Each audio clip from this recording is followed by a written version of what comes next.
The resonance त्यामध्ये frequency in इसी series circuit and determined is effect of the circuit. तर यामध्ये आपल्याला काय करायचं आहे की या सर्किट पूर्ण डायग्रामप्रमाणे आपल्याला आपण काय करू एस्टिमेट. यामध्ये जे एम्पियर मीटर आहे आणि व्होल्ट मीटर आहे. आर म्हणजे रेजिस्टन्स घेतला आपण, जसं आर एल सी सर्किट आहे त्याप्रमाणेच आहे. आर म्हणजे रेजिस्टन्स, एल म्हणजे इंडक्टर आणि सी म्हणजे कॅपॅसिटर. या सर्व आपल्याला आर एल सी सर्किटप्रमाणे आधी आपण जे प्रॅक्टिकल घेतले त्याचं सिरीजमध्ये जोडलं, तर आता आपण पॅरललमध्ये जोडणी याची करू. त्याप्रमाणे पाहू आपण. सर्वप्रथम आपण इथं एम्पियर मीटर घेऊ. एम्पियर मीटर ठेवू इथं. एम्पियर मीटर ठेवलं. नंतर आपण व्होल्ट मीटर ठेवू. इंडक्टर एल म्हणून आपण चॉक घेतलेला आहे. आर म्हणजे रेजिस्टन्स घेतला आपण. आणि यामध्ये आपण पाहू इथं आपण ॲटो ट्रान्सफॉर्मर घेतला. आपल्याला जेवढं व्होल्टेज आपल्याला लागत असेल तेवढं आपण व्होल्टेज यामध्ये घेतलं. तर यामध्ये आपल्याला एक कॅपॅसिटर घ्यायचा आहे, म्हणजे आपला कुठला येईल तो कॅपॅसिटरचा C R L C circuit. त्यामधलं कॅपॅसिटर घे छोटंवालं.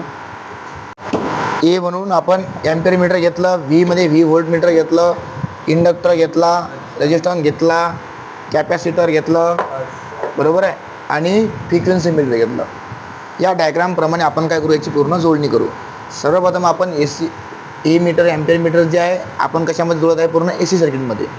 व्होल्ट मीटर पॅरललमध्ये जोडायचं, एम्पियर मीटर सिरीजमध्ये जोडतात आणि पूर्ण याची सिरीजमध्ये अशी जोडणी करायची. या पूर्ण डायग्रामप्रमाणे आता आपण जोडणी करू. यामधून पहिले काय घेऊ आपण, फेज आणि न्यूट्रल घेऊ. ते देऊ आपण व्होल्ट मीटरला. व्होल्ट मीटरहून एम्पियर मीटरमध्ये सिरीजप्रमाणे जाईल. नंतर आपण रेजिस्टन्सला देऊ, नंतर इंडक्टर, नंतर कॅपॅसिटर आणि त्याची फ्रिक्वेन्सी घेऊ आपण. इथे दाखवत आहे. ठीक आहे, करा जोडणी. बघा सर्व डायग्राम प्रमाणे जोडणी करा. बोलू नका इकडच्या जोड पहिले. हां बस शांत बस. व्हिडिओ चालू.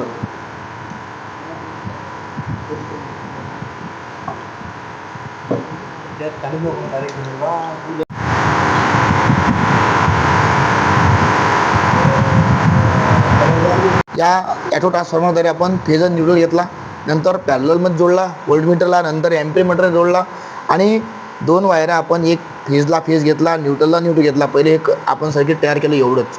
नंतर आपण व्होल्ट मीटरमधून एम्पियर मीटर घेतलं. एकच वायर घ्यायची आहे, रेडवाली घेतली इथं. आणि नंतर जे ब्लॅक वायर दिसते त्यामधून रेड वायर येणार आहे, ते आपण जोडली एलला इंडक्टर.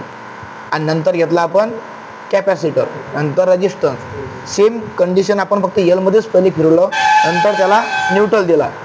तोच न्यूट्रल आपण फ्रिक्वेन्सी मीटर दिला. आता आपली फ्रिक्वेन्सी घेऊ आपण. या सीरीजद्वारे आपण आपली फ्रिक्वेन्सी घेऊ शकतो. बघा इथे दिसते, हा व्हायब्रेट करता ना, दिसते ना तुम्हाला. तर हे आपली 49 ते 50च्या दरम्यान समजा आपली फ्रिक्वेन्सी दाखवत आहे. किती हर्ट्स? 50 हर्ट्स. जास्त वेळ झाला तर ते काय होते की ते शॉर्ट होऊ शकते. त्यामध्ये आपण फ्रिक्वेन्सी चेक केली आणि ते बंद केलं. अशाद्वारे या पूर्ण डायग्रामद्वारे आपण सर्किट तयार केलं आणि आपली फ्रिक्वेन्सी पाहिली. सेम तुम्हाला कंडिशन असं जोडायचं आणि फ्रिक्वेन्सी प्रत्येकाला चेक करायची आहे, म्हणजे समजेल आपल्याला. ठीक आहे.